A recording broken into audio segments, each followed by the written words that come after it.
भक्तों, ओम नमः शिवाय। श्री शिवाय नमस्तुभ्यम। जय श्री महाकाल। जी हाँ भक्तों, क्या आपका भी घर में कोई ऐसा व्यक्ति है जिसका विवाह नहीं हो रहा?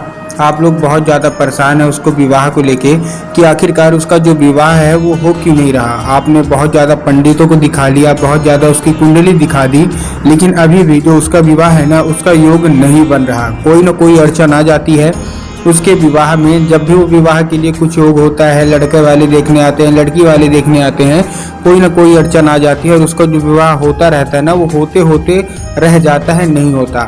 तो ऐसे में कौन सा उपाय करें ताकि जो अड़चनें आती हैं वो समाप्त हो जाएं और आपका जो बच्चा है या लड़का है लड़की कोई भी है ना, उसका जो विवाह है मंगलपूर्ण से हो जाए, अच्छे से हो जाए।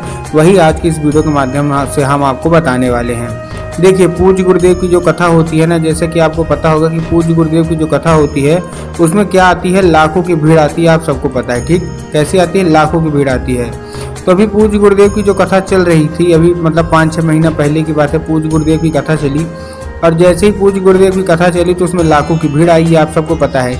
और एक चीज़ आपको और पता होगी, गुरुदेव की जो कथा होती है ना, उसमें जो भक्त आते हैं वो क्या करते हैं, वो पत्र के द्वारा अपनी मनोकामना गुरुदेव तक पहुँचाते हैं।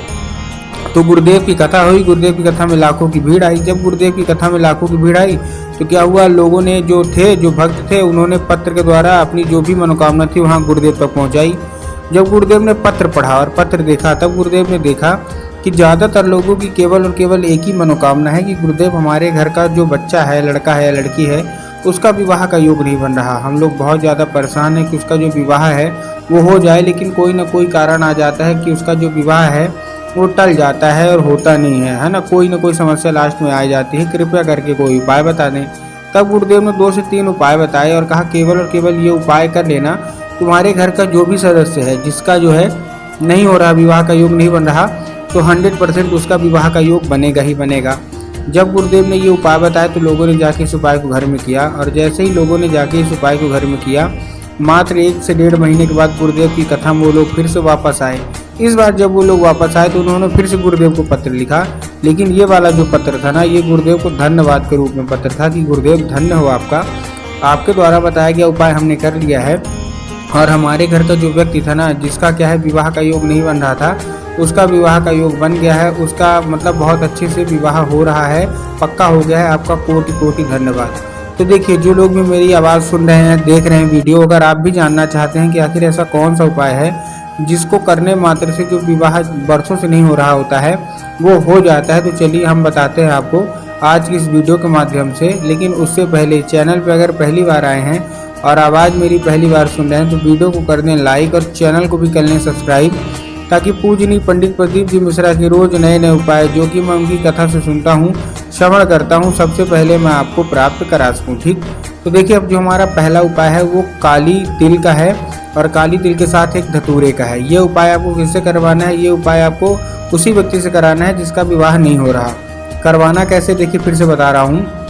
आपको इस उपाय में चाहिए क्या क्या, काली तिल चाहिए और काली तिल के साथ आपको एक धतूरा चाहिए। एक धतूरा जो आप लेंगे तो अच्छा हरा होना चाहिए, कहीं से ख़राब नहीं होना चाहिए, कहीं से खंडित नहीं होना चाहिए। इस चीज़ का आपको ध्यान रखना है। ठीक, आपने ले लिया।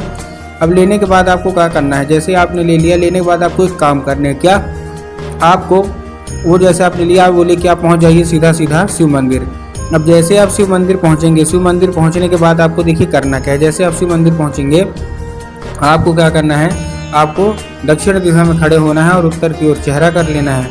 अब देखिए, दक्षिण और उत्तर में क्या है ना, बहुत सारे लोग कंफ्यूज हो जाते हैं, परेशान हो जाते हैं कि आखिर दक्षिण कौन सा होता है, उत्तर कौन सा होता है। हमको थोड़ा क्लियर बताइए। तब गुरुदेव ने साफ साफ बताया है कि आप जिस भी शिव मंदिर जा रहे हैं ना, उस शिव मंदिर का जिधर साइड जलाधारी होगा, आपको अपना चेहरा उधर साइड करके खड़े हो जाना है। ठीक, आप खड़े हो गए।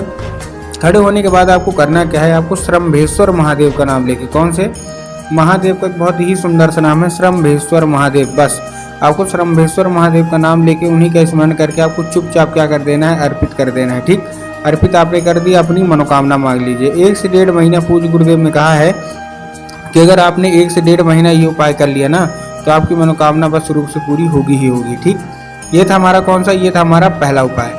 अब हम बढ़ते हैं अपने दूसरे उपाय की ओर। दूसरे उपाय में देखिए आपको करना क्या है, इसमें आपको लेना है 11 लाल फूल। क्या लेना है, 11 लाल फूल। लाल फूल आप जानते हैं ना, बस आपको 11 लाल फूल ले लेना है। अब जैसे ही आप 11 लाल फूल लेंगे, 11 लाल फूल कोई सा भी हो सकता है, गुलाब का ले लीजिए, गुड़हल का ले लीजिए, जो भी आपको पसंद आए आप ले लीजिए। बस एक चीज़ का है, कहीं से मुरझाया हुआ नहीं होना चाहिए, कहीं से खंडित नहीं होना चाहिए, मतलब कहीं से भी बेकार नहीं होना चाहिए।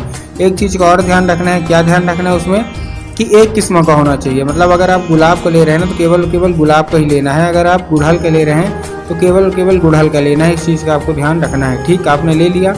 अब लेने के बाद आपको करना क्या है, देखिए जैसे आपने ले लिया ना, लेने के बाद आपको पहुंच जाना है सीधा सीधा शिव मंदिर। अब आपके दिमाग में आया होगा कि हमको जाके कहाँ अर्पित कर देना है, बाबा भोलेनाथ की शिवलिंग पे, जो कि गलत है।